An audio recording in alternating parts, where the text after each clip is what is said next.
नमस्कार बच्चों, Siddham YouTube channel में आपका हार्दिक स्वागत है, अभिनंदन है। आइए देखिए माना आज क्लास को ना आगे बढ़ाते हैं ना। और आज हमारा लास्ट टॉपिक रहेगा इसमें ना, इलेक्ट्रोकेमिस्ट्री चल रही थी उसमें ना, संक्षारण। ठीक है ना। तो देखिए आज हमारा टॉपिक है संक्षारण, है ना। ये लो संक्षारण।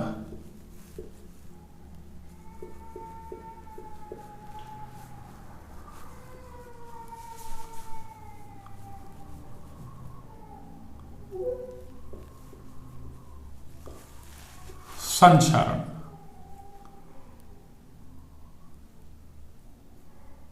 ये लो, है ना, कौरोजन, है ना। संक्षारण, देखिए संक्षारण क्या है। संक्षारण वो प्रक्रिया है ना, वो प्रोसेस है जिसमें धातु की सतह है ना, वो लगातार कमजोर होती जाती है भैया ना, निरंतर उसका विघटन होता है ना। ठीक है ना, यानी लगातार वो कमजोर होती जाएगी है ना, विघटित है ना, विघटन होता रहे उसका ना। तो उस प्रोसेस को क्या बोलते हैं अपन, संक्षारण। अब देखिए संक्षारण है ना, जैसे लोहे पर जंग का लगना, ये भी संक्षारण है। ऐसे कॉपर का हरा हो जाना, चांदी का काला पड़ जाना ना। अरे चांदी की वस्तु होती है, महिलाएं पहनती है ना, वो काली हो जाती है ना, तो वो भी क्या है, संक्षारण। ऐसी भवन वगैरह है ना, अरे अपने मकान वगैरह है ना, पुल वगैरह है उन पर ना, अरे नीचे से है ना, नीचे का प्लास्टर है 2-3-4 फीट है ना, वो धीरे धीरे जड़ जाता है ना, तो वही प्रोसेस क्या है, संक्षारण ही है ना। तो चांदी का काला हो जाना, कॉपर का हरा हो जाना, ऐसे मार्बल पीला पड़ जाए ना, अरे मार्बल जो लगाते हैं ना घरों में, वो पीला पड़ जाए, वो प्रोसेस भी क्या है, संक्षारण। तो क्या कहेंगे अपन, संक्षारण वह प्रक्रिया है ना,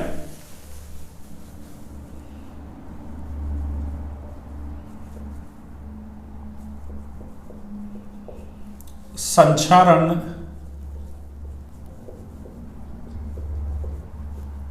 वह प्रक्रिया है जिसमें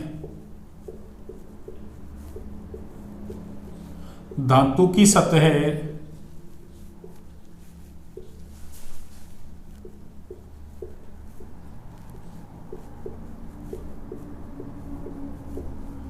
निरंतर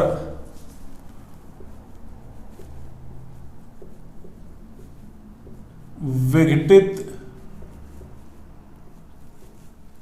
होती रहती है।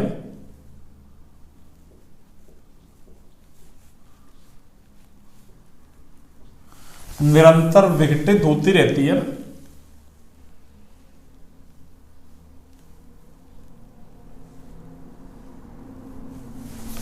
तो संक्षारण वह प्रक्रिया है जिसमें धातु की सतह निरंतर क्या होती रहती है, विघटित होती रहती है ना।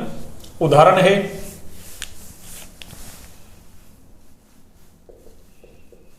जैसे लोहे पर जंग का लगना,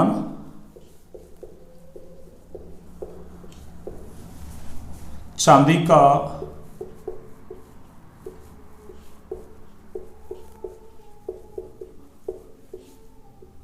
काला हो जाना या काला पड़ जाना,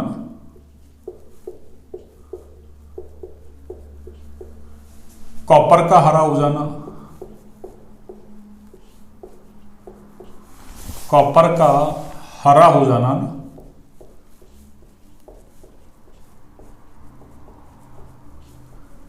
ऐसे मार्बल का पीला पड़ जाना,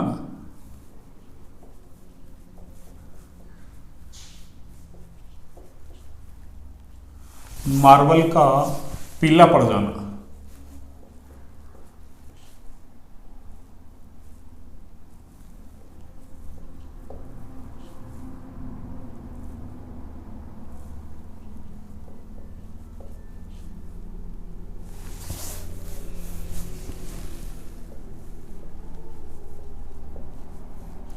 भवन व पुलों पर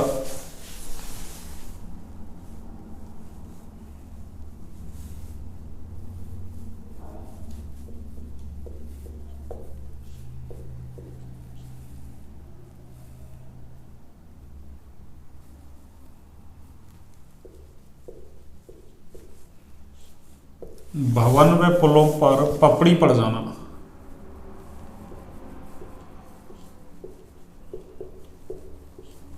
एटसेट्रा। ये लो,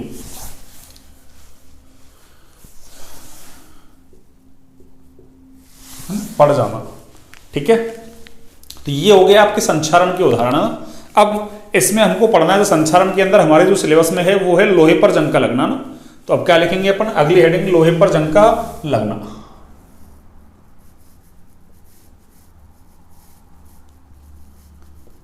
लोहे पर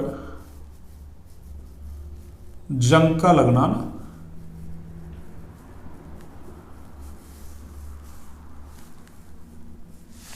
देखिए लोहे पर जंग का जो लगना है ना वो एक है ना विद्युत रासायनिक घटना है भैया ना, इलेक्ट्रोकेमिकल प्रोसेस है ना। कैसे है अभी देखते हैं ना। तो क्या कहेंगे, लोहे पर जंग का लगना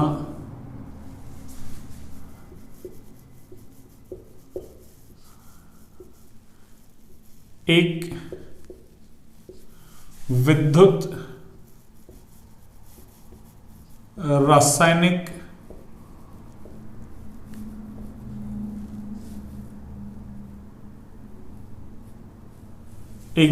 रासायनिक घटना है।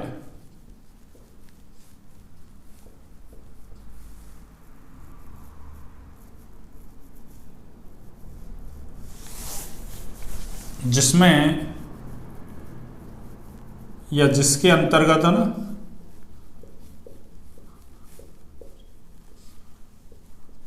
अशुद्ध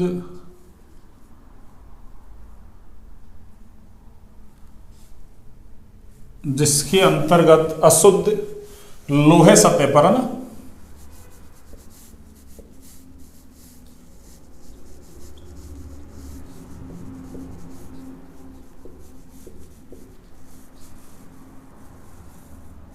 अशुद्ध लोहे सतह पर अनेक सूक्ष्म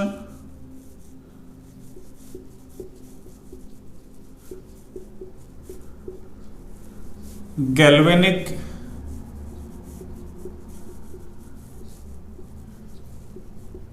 सेल युग्म बनते हैं ना।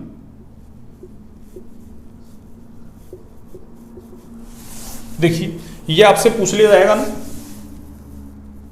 कि लोहे पर जंग का लगना क्या है, एक विद्युत रासायनिक घटना ना। इसको पूछ लिया जाएगा, बिल्कुल ध्यान रखें आप ना। ऐसे पूछ लेगा 2 नंबर में है ना कि लोहे पर जंग का लगना एक विद्युत रासायनिक घटना है, समझाइए ना। फिर आपको ये समझाना ना, अभी और आगे तक करेंगे जब तक है ना। देखिए तो इसमें होता क्या है कि जब है ना अरे लोहा ना, अरे कितना ही शुद्ध कर लो अपने ना, एक चैप्टर था ना धातुओं का शोधन है ना, या धातु कर्मिकी के नाम से है ना। उसमें क्या करते थे है ना, कोई भी अयस्क लेते थे, उस अयस्क से है ना धातु प्राप्त करने की जो प्रोसेस है वो धातु है ना कर्मिकी या है ना धातुओं का शोधन कहलाता है ना। अब उसमें क्या होगा भाई, लोहे को कितना भी आप शोधन कर लो ना वो 98% तक शुद्ध हो सकता है ना, फिर भी 2% अशुद्धियां रह जाएंगी। जहां जहां लोहे में अशुद्धियां हैं वहां क्या बन जाएंगे, छोटे छोटे गैल्वेनिक सेल बन जाएंगे ना। गैल्वेनिक सेल का मतलब एक एनोड और एक कैथोड है ना, इस तरीके से।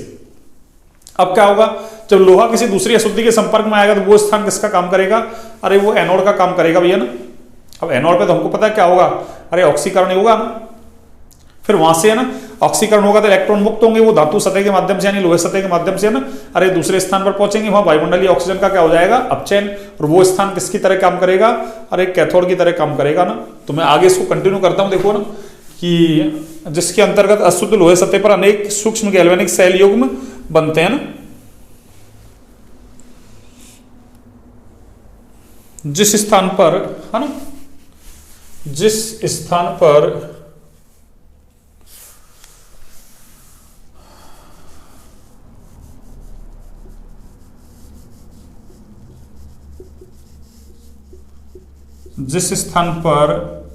लोहा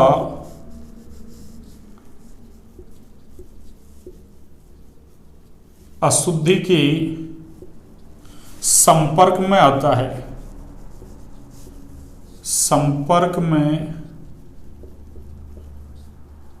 है, वह स्थान एनोड का कार्य करता है ना, एनोड का कार्य करता है।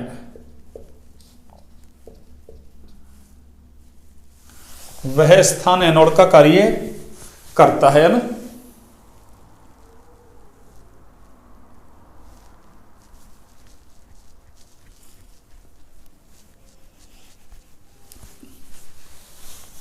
तथा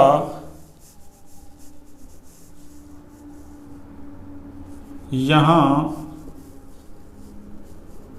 निम्न क्रिया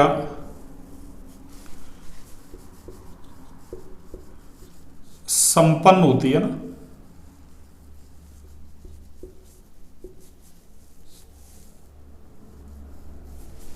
निम्न क्रिया संपन्न होती है।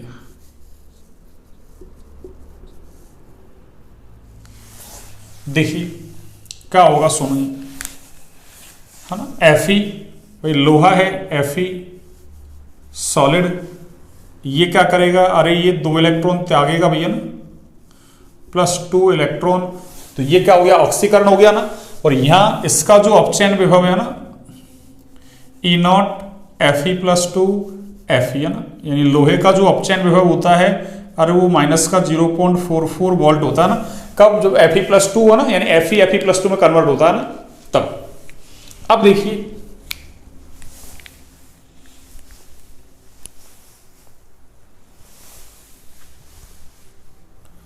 देखिए, हाँ, अब क्या होगा, सुनिए,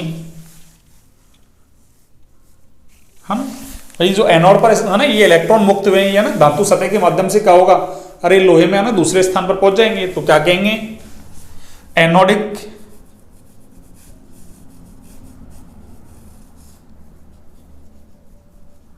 स्थल,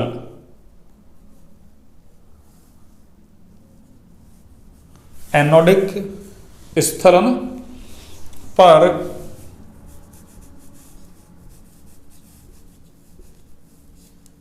मुक्त इलेक्ट्रॉन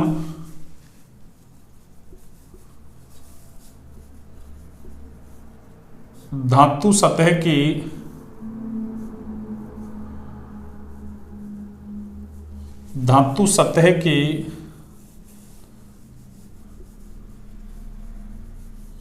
माध्यम से, धातु सतह के माध्यम से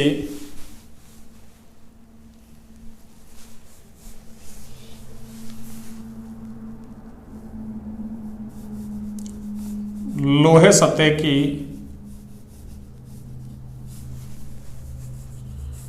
दूसरे स्थान पर पहुंचते हैं ना,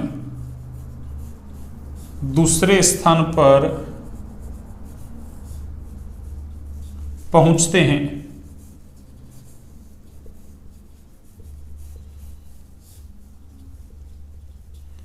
जहां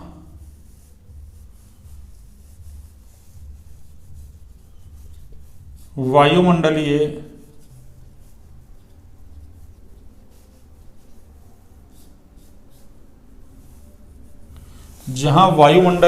ऑक्सीजन का अपचयन होता है।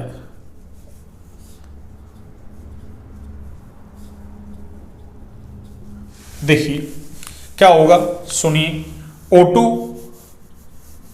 प्लस, अब देखिए लोहे पर जंग कब ज्यादा लगती है, अरे जब वो वायु और नमी के संपर्क में आता है ना, और हमको पता है बारिश के दिनों में ज्यादा लगती है भैया ना, बारिश के दिनों में खूब सारी नमी है ना, और वायु है ही वायुमंडल में ना, तो O2, अब नमी से क्या होगा, अरे H+ मिल जाएंगे इसको ना, तो O2 + 4H+ + 4 इलेक्ट्रॉन है ना, जो इलेक्ट्रॉन ये है ना, अरे लोहे सतह से ना निकल रहे हैं, वो वाले इलेक्ट्रॉन ये ऑक्सीजन ले लेगा ना, और क्या बना देगा, अरे ये 2H2O, ये लीजिए। अब देखिए आगे, यहां जो अपचयन विभव है ना, E0 O2 H2, O2 किसमें कन्वर्ट हुआ है, H2, या ऑक्सीजन का ऑक्सीडेशन नंबर -2 है ना, तो 0 से -2 यानी अपचयन हो गया ना, तो इसका जो अपचयन विभव है ना, वो होता है +1.23 वोल्ट। ठीक है, अब देखिए आगे आप,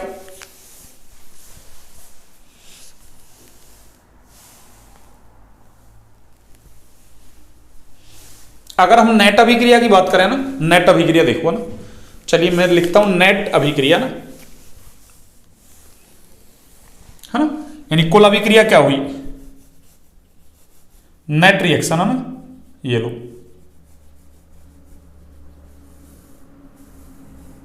देखिए नेट रिएक्शन क्या होगी, सुनिए, इस पूरी रिएक्शन को मैं कितने से गुणा कर दूं, अरे इसको 2 से गुणा कर दूंगा ना, कितने से? 2 से। तो देखो 2 दूनी 4 इलेक्ट्रॉन, 4 इलेक्ट्रॉन, तो 4 इलेक्ट्रॉन से 4 इलेक्ट्रॉन कर देंगे।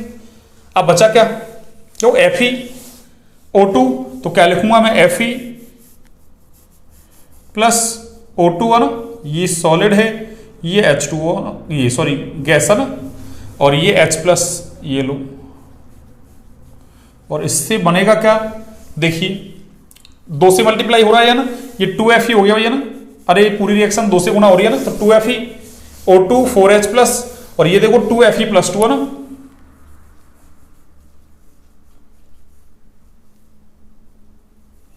Plus 2H2O, 2Fe plus 2 plus 2H2O। तो ये नेट अभिक्रिया ये होगी ना, कब? जब लोहे पर जंग लगती है तब, है ना। अब देखिए आगे, एक बार आप इसको नोट डाउन कीजिए ना, एक बार आप इसको नोट डाउन कीजिए।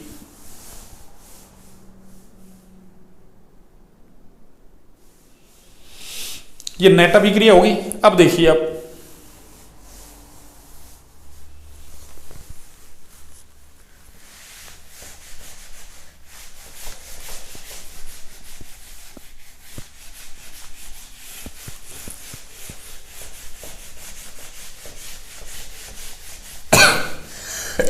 सॉरी,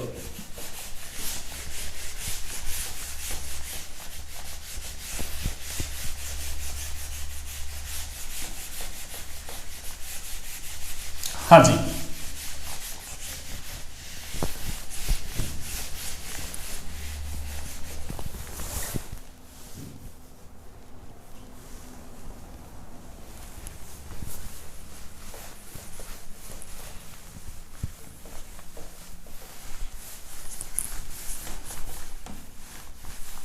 हाँ जी, देखिए आगे। अब हो क्या रहा है, एक तरीके से ना, अरे लोहे पर जंग लग रही थी, एक तरीके से ना भाई गैल्वेनिक सेल युग्म बन रहे थे, तो गैल्वेनिक सेल है तो इसका मतलब सेल विभव भी उत्पन्न हो गया ना। और कैसे होगा? देखिए हमको पता है क्या कि ई नॉट सेल बराबर क्या होता है? E naught cathode minus E naught anode. देखिए कैथोड का काम तो ये कर रहा है ना, तो यहां तो ये अभिक्रिया हो रही है, तो कैथोड का अपचयन विभव कितना है? अरे अपचयन विभव लिखा मैंने 1.23 वोल्ट, ये लीजिए, माइनस एनोड का अपचयन विभव कितना है? अरे माइनस का 0.44 है ना। तो इसका मतलब क्या हुआ? देखो 1.23 माइनस माइनस प्लस 0.44, तो ये कितना हो गया? अरे 1.67 वोल्ट, ये लो। इसका मतलब क्या हुआ कि लोहे पर क्या हुआ? अरे छोटे छोटे गैल्वेनिक सेल बने हैं ना, तो वो जो गैल्वेनिक सेल बने हैं उनका सेल विभव कितना आया?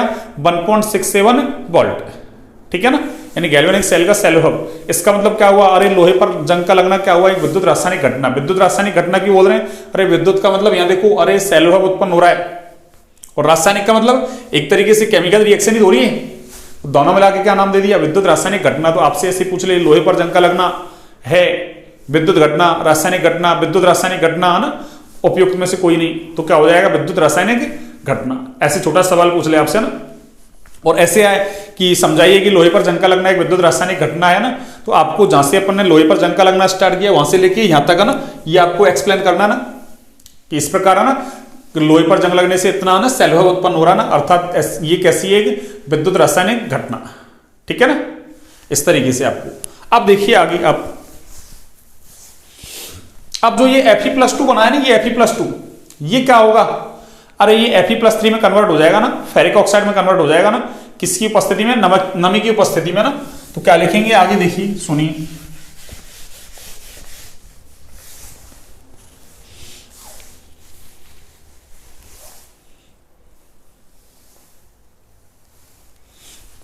देखिए इस प्रकार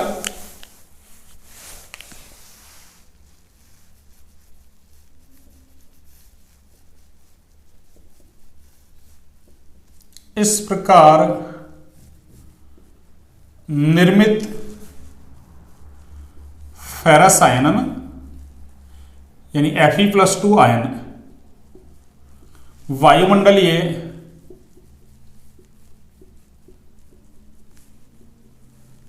ऑक्सीजन द्वारा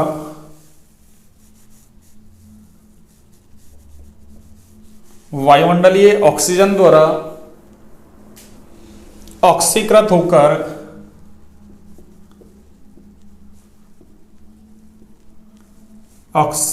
होकर फेरिक ऑक्साइड बनाते हैं ना,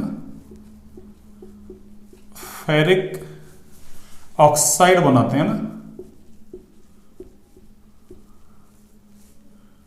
ये लीजिए ऑक्साइड बनाते हैं।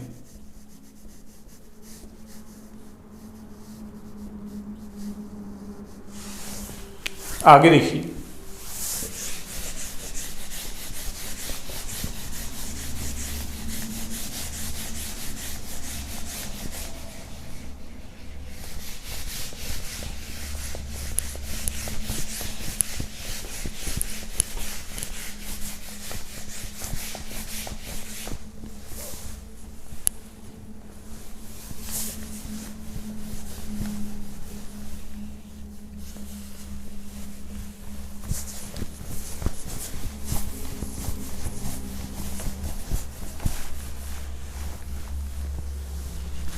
देखिए क्या होगा, सुनिए।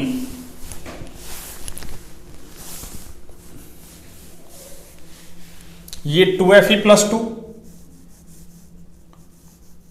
ये ferrous ion plus 2H2O plus half O2 है ना, और ये गैस है ना, और ये कहां से आए, अरे फ्रॉम एयर है ना, वायु से, फ्रॉम एयर है ना। क्यों, अरे वायुमंडल में है ना नमी खूब है ना बारिश के दिनों में, ये लो फ्रॉम एयर।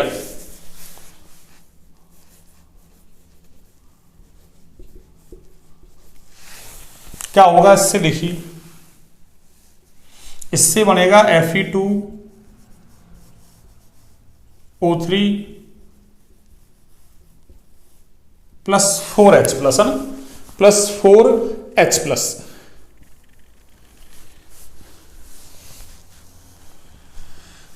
ये बन गया फेरिक ऑक्साइड है ना, ये लीजिए ये फेरिक ऑक्साइड।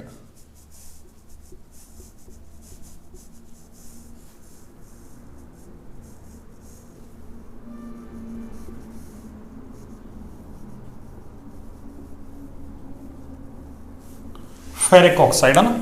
अब ये फेरिक ऑक्साइड क्या करेगा, सुनिए, प्लस इससे जल के अणु जुड़ेंगे ना, भाई वायुमंडल में खूब सारी नमी है तो जल खूब सारा है ना, ये लो इससे बनेगा Fe2O3 डॉट XH2, और ये ही क्या है, अरे ये ही जंग है बच्चों, ये लो। तो आपसे पूछ लेगा जंग का सूत्र ना, तो जंग का सूत्र क्या है, Fe2O3 डॉट XH2, ठीक है ना। और ये जो जंग है ये लोहे पर है ना, अरे भूरे रंग के रूप में प्रकट होती है ना, तो क्या कहेंगे अपन,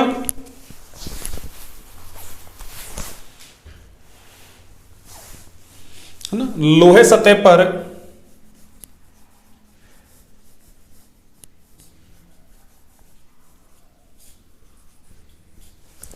लोहे सतह पर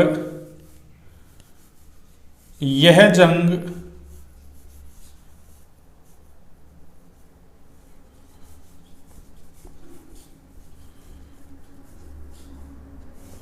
भूरे रंग के रूप में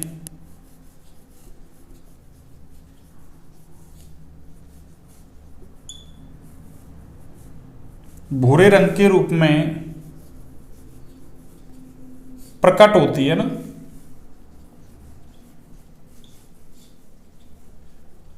जिससे लोहे के भार में क्या होती है, वृद्धि है ना, जिससे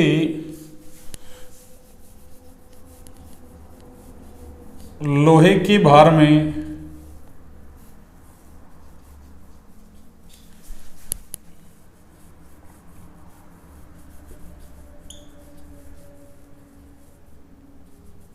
वृद्धि होती है।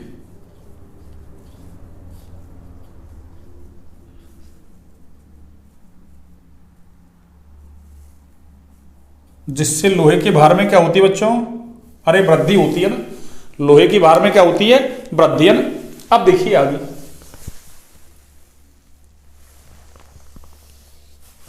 ये लीजिए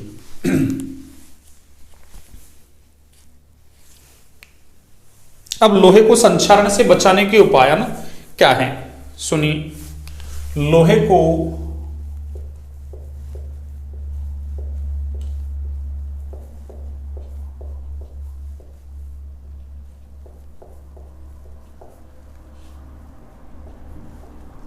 संक्षारण से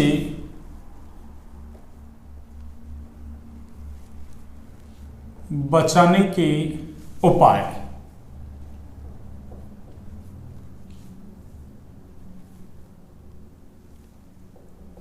लोहे को संक्षारण से बचाने के उपाय, ठीक है ना। देखिए सबसे पहला उपाय तो क्या है, सबसे बढ़िया तो भाई लोहे को ना, अरे वायु और नमी के संपर्क में नहीं आने देना चाहिए ना। अब ऐसा तो नहीं लोहे की वस्तुएं जैसे लोहे के गेट वगैरह हैं, अरे लोहे की गाड़ी वाड़ी सारे है ना, गाड़ी घोड़े सब लोहे के है ना, अब उनको ऐसा तो नहीं अंदर पैक करके रख दो भैया ना, बारिश में चलाओ मत। तो पहला तो क्या है कि भाई जितना हो सके ना भाई छोटी मोटी वस्तुएं हैं उनको ना अरे अंदर ही रखो ना, वायु और नमी के संपर्क में मत आने दो ना। तो पहला तो बचाने का उपाय क्या है कि लोहे को वायु व नमी के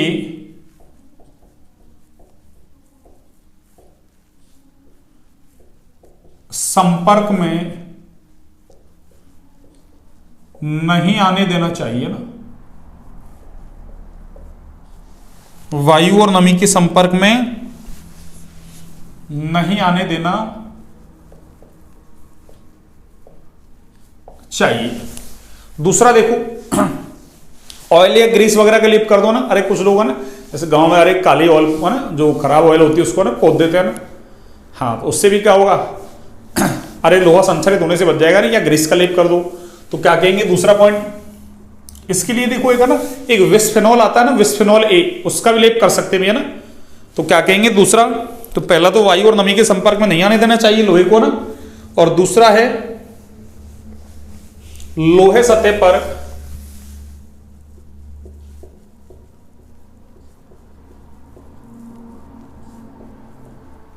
पेंट अथवा ग्रीस का लेप करके है ना, ग्रीस का लेप करके है ना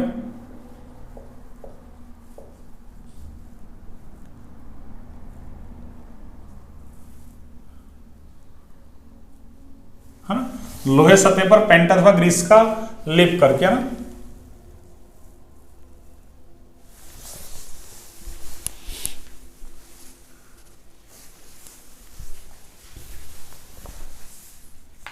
लेप करके है ना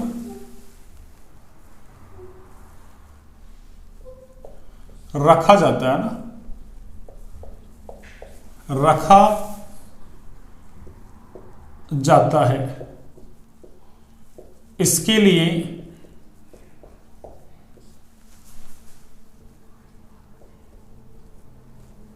विस्फेनॉल है ना, इसके लिए विस्फेनॉल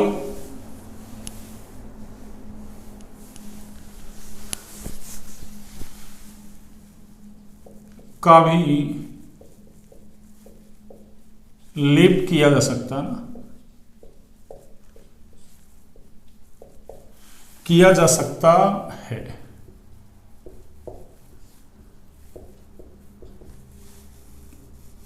तीसरा देखो है ना, तीसरा है ना, अब जैसे भूमिगत पाइपलाइन है ना, अरे जो है ना ये रिफाइनरी वगैरह में जाती है पाइपलाइन वगैरह ना, तेल वेल की इनकी है ना, गैस वगैरह की पाइपलाइन चल रही है आजकल तो ना, तो जो भूमिगत पाइपलाइन है जो जहाज वगैरह है ना उनके निचले तल को ना अरे विद्युत सुरक्षा या उसी को कैथोडिक सुरक्षा कहते हैं ना, उसको देकर भी है ना लोहे को संक्षारण से बचा सकते हैं ना। तो क्या कहेंगे कि विद्युत सुरक्षा अथवा कैथोडिक सुरक्षा देकर भी लोहे को संक्षारित होने से बचाया जा सकता है ना। अब इसमें वो करते क्या है अपन कि लोहे को अधिक सक्रिय धातु जैसे मैग्नीशियम या जिंक से क्या कर देते हैं, कॉन्टेक्ट कर देते हैं ना, संपर्कित कर देते हैं।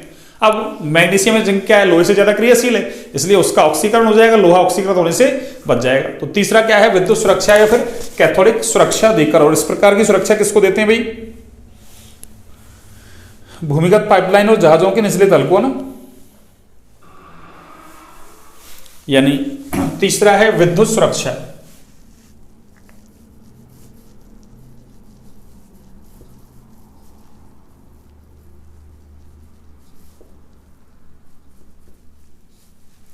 विद्युत सुरक्षा या इसी का ही नाम क्या है,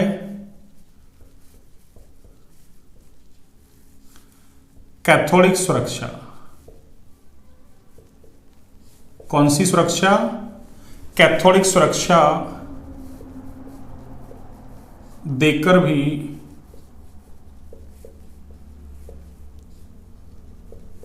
लोहे को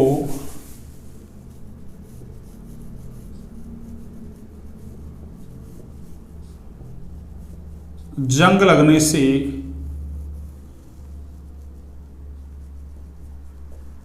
बचाया जा सकता है ना,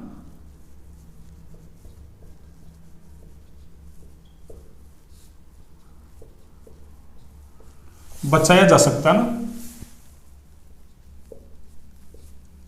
इस प्रकार की सुरक्षा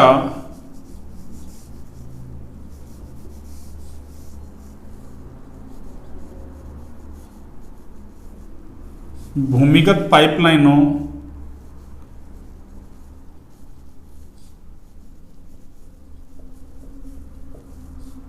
व जहाजों की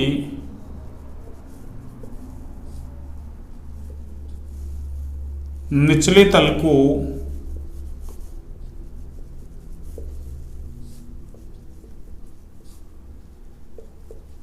भूमिगत पाइपलाइनों व जहाजों के निचले तल को प्रदान की जाती है ना,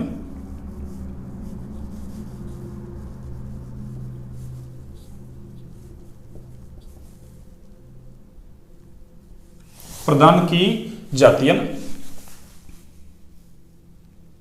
जिसमें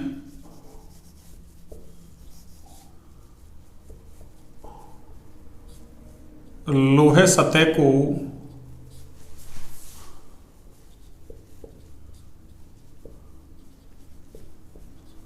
अधिक सक्रिय धातु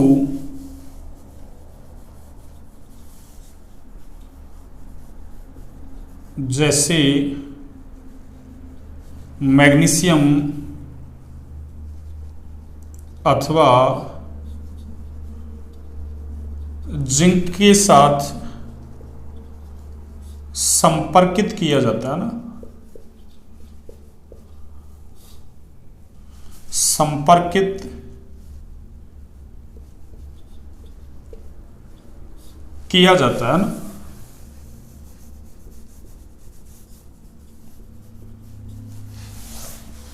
ये लीजिए, तो लोहे को संक्षारित होने से बचाने के 3 उपाय हैं भैया ना, कितने, 3। अब देखिए अगली हेडिंग है ना, एक बलिदानी सुरक्षा, छोटा सा टॉपिक इसमें ना, बलिदानी सुरक्षा। ये लीजिए,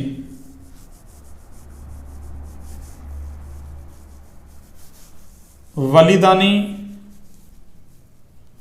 सुरक्षा, हाँ। तो बलिदानी सुरक्षा में क्या होता है ना, अरे जैसे इसको यूं समझ लो ना, जैसे आर्मी वाले हैं ना, आर्मी वाले अपने, अरे वो बॉर्डर पे हैं ना, और वो हमारी सुरक्षा कर रहे हैं अंदर से ना, किससे, अरे शत्रुओं से ना, दुश्मनों से, है ना, हमारी सीमा की चारों तरफ जो भी है ना दुश्मन देश है, उनसे सुरक्षा कर रहे हैं हमारी, वो अपना बलिदान देकर हमारी सुरक्षा कर रहे हैं। तो ये सुरक्षा क्या है, अरे बलिदानी सुरक्षा है। तो ऐसे क्या होगा, अरे लोहे के ऊपर ना जिंक की परत चढ़ा देते हैं ना, और अभी पड़ा पर ना जिंक ज्यादा क्रियाशील है किससे, अरे लोहे से, इसलिए जिंक का क्या हो जाएगा, खुद का ऑक्सीकरण हो जाएगा ना, और लोहा ऑक्सीकृत होने से बच जाएगा। इस प्रकार जिंक ने क्या कर दिया, अरे स्वयं अपना बलिदान देकर, है ना, जिंक ने खुद का अपना बलिदान देकर लोहे की क्या कर दी, अरे सुरक्षा कर दी। इस प्रकार की सुरक्षा का नाम ही क्या है, बलिदानी सुरक्षा। तो क्या कहेंगे, देखो सुनिए,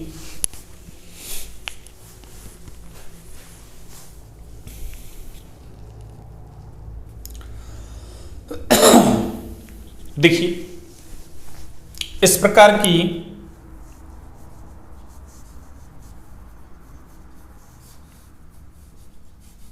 सुरक्षा में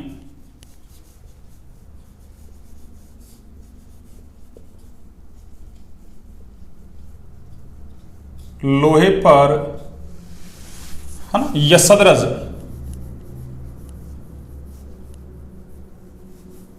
यसदरज का मतलब जिंक की परत चढ़ाते हैं ना।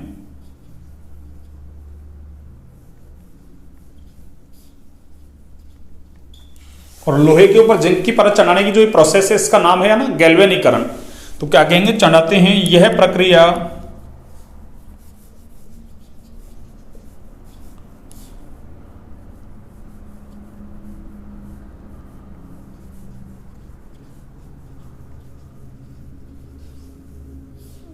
गैल्वेनीकरण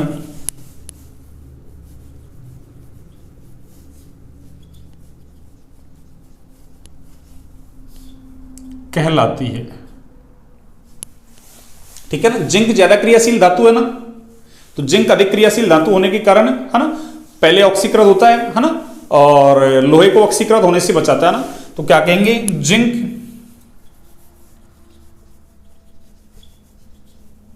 अधिक क्रियाशील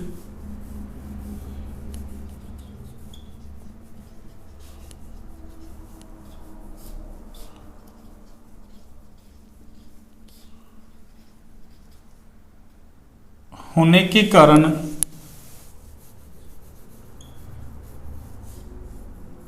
जिंक अधिक क्रियाशील होने के कारण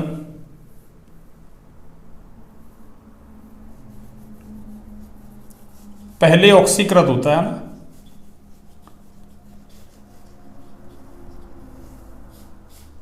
पहले ऑक्सीकृत होता है तथा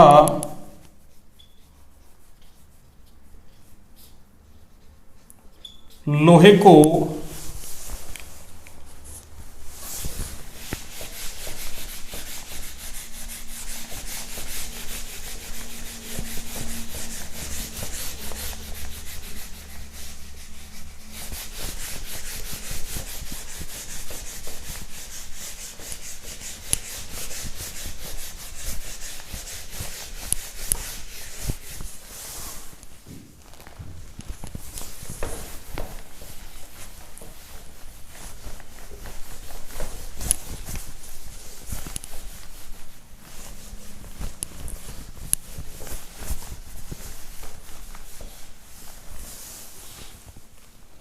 तो जिंक अधिक क्रियाशील होने के कारण पहले ऑक्सीकृत होता है तथा लोहे को ऑक्सीकृत होने से बचाता है ना।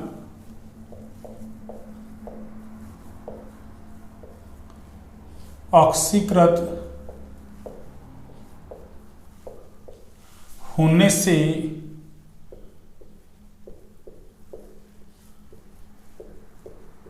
बचाता है ना। इस प्रकार जिंक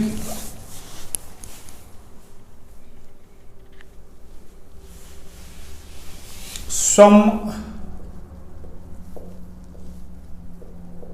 अपना बलिदान देकर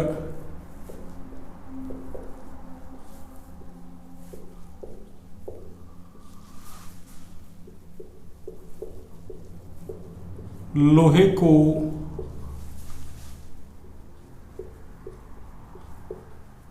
जंग से बचाता है, जिसे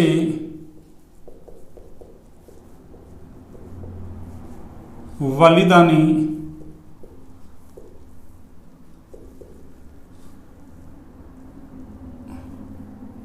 सुरक्षा कहते हैं।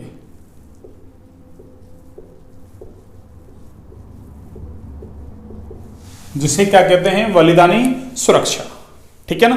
एक लास्ट क्वेश्चन देखिए ना कि है ना समुद्री जल जो होता है उसमें ना जंग ज्यादा लगती है ना बजाय किसकी, जो सामान्य जल है ना। तो क्वेश्चन क्या हो जाएगा, देखिए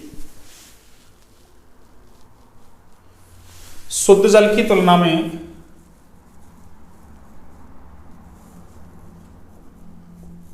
शुद्ध जल की तुलना में समुद्री जल में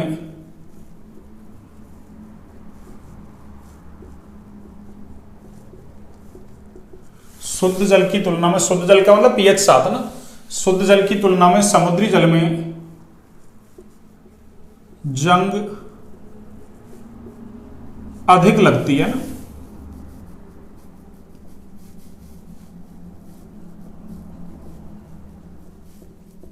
क्यों? देखिए समुद्री जल में जो है ना H+ आयन की कंसंट्रेशन ज्यादा होती है ना, इस वजह से है ना लोहे पर जंग निर्माण की प्रक्रिया तेजी से लगती है, कि तो ज्यादा लगती है ना। तो आंसर क्या हो जाएगा सुनिए,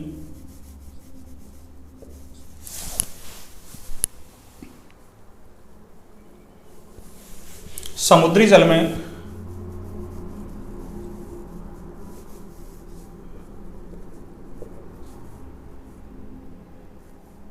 समुद्री जल बोल दे ना, या फिर लवणीय जल बोल दे, एक ही बात है ना।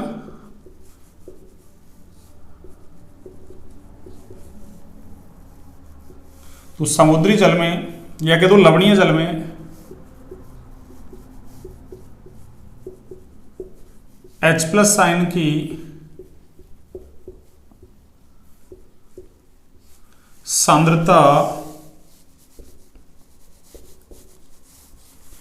अधिक मिलती है।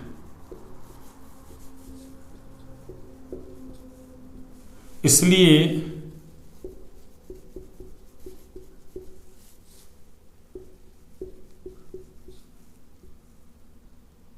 जंग निर्माण की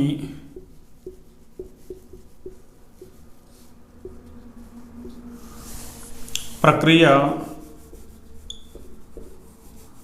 तेजी से लगती है ना।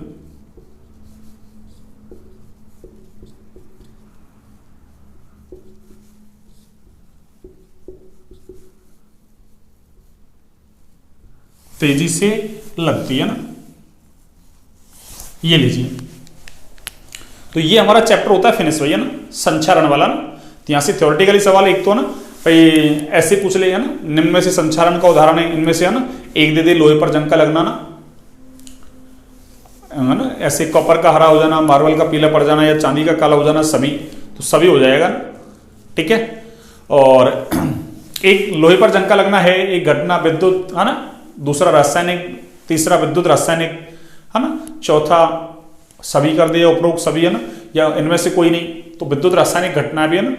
और ऐसे पूछ ले, है ना, समझाइए कि है ना लोहे पर जंग का लगना एक विद्युत रासायनिक घटना है। तो जहां तक अपन ने सेल विभव निकाला था ना, वहां तक आपको लिखना है ना, कि चूंकि है ना लोहे पर जंग लगने के दौरान है ना सेल विभव जो है वो है ना कितना 1.67 वोल्ट का उत्पन्न हो रहा था। अरे डेनियल सेल में 1.1 ही था, शुष्क सेल में 1.5 था ना, इसमें तो 1.67, उससे भी ज्यादा का वोल्टेज उत्पन्न हो रहा भी है ना सेल विभव। और है ना यहाँ रासायनिक अभिक्रिया हो ही रही है, इसलिए नाम क्या हो गया, विद्युत रासायनिक घटना, ठीक है। ये छोटी छोटी जैसे बलिदानी सुरक्षा क्या है ना, या भूमिगत पाइपलाइन और जहाजों के निचले तल को कौन सी सुरक्षा प्रदान की जाती है ना, विद्युत सुरक्षा या कैथोडिक सुरक्षा। तो इस तरीके से आपको ना या लोहे को संचारित होने से बचाने के उपाय लिखिए, ये लिखने हैं आपको ना 3 उपाय, ठीक है। चलिए बच्चों, है ना आज हमारा इलेक्ट्रोकेमिस्ट्री वाला चैप्टर खत्म होता है ना, इलेक्ट्रोकेमिस्ट्री खत्म हो गया बिल्कुल, है ना 19 लेक्चर हो गए इसमें ना। अब कल से हमारा नया टॉपिक है ना फिजिकल केमिस्ट्री का स्टार्ट करेंगे अपन, केमिकल काइनेटिक्स, है ना, रासायनिक बलगतिकी। कल हमारा 7वां चैप्टर स्टार्ट हो जाएगा भैया ना, 5 चैप्टर कंप्लीट हो गए, 6ठा चल रहा है ना एल्कोहल फिनॉल ईथर, और 7वां कल स्टार्ट कर देंगे ना। फिर एल्कोहल फिनॉल ईथर जैसे खत्म होगा ना, हाँ ये दोनों साथ साथ खत्म हो जाएंगे। केमिकल काइनेटिक्स 6 नंबर की भैया ना, छोटा ही चैप्टर, ज्यादा बड़ा नहीं है ना, तो उसको करेंगे अपन, है ना। ये दोनों चैप्टर है ना लगभग है ना साथ साथ ही खत्म होंगे ना, केमिकल काइनेटिक्स और एल्कोहल फिनॉल ईथर। क्यों एल्कोहल है ना अपना रासायनिक गुणधर्म पर चल रहा है ना, बस। तो एल्कोहल ज्यादा बड़ा नहीं है अपना, एल्कोहल में 2 क्लास मान लो खींच के ना। फिर इसके बाद अपना ये खत्म हो जाएगा, तो फिर अपन 2 चैप्टर ले लेंगे, एक है ना एक फिजिकल का, जो फिजिकल का लास्ट चैप्टर होगा वो ना, और एक इनऑर्गेनिक का, और फिर लास्ट में एक इनऑर्गेनिक का रह जाएगा ना, डी और एफ ब्लॉक, है ना, उसको सबसे लास्ट में लेंगे अपन, है ना, ठीक है। चलिए तो आज की क्लास को बच्चों यहीं तक रखते हैं ना। क्लास अच्छी लगी तो क्लास को लाइक सब्सक्राइब शेयर करें भैया ना, हाँ ज्यादा से ज्यादा फायदा उठाएं भैया ना। अब ये 13 दिन की छुट्टियों को खराब नहीं करें बिल्कुल, है ना, इसमें पूरे सिलेबस को रिवाइज कर लेना, ज्यादा नहीं तो ना अपन ने 6 चैप्टर है ना, मतलब 5 हो गए, 6ठा चल रहा है, 7वां है ना कल स्टार्ट कर रहा हूं, है ना। ये तब तक अपना ना ये छुट्टियों तक कंप्लीट हो जाएगा ना, 7 चैप्टर तो कम से कम कंप्लीट हो जाएंगे बिल्कुल, है ना। और फिर धीरे धीरे 8 और 9 को स्टार्ट कर लेंगे अपन, है ना। तो जल्दी, है ना, इसको अपन करने वाले हैं, है ना। ठीक है, चलिए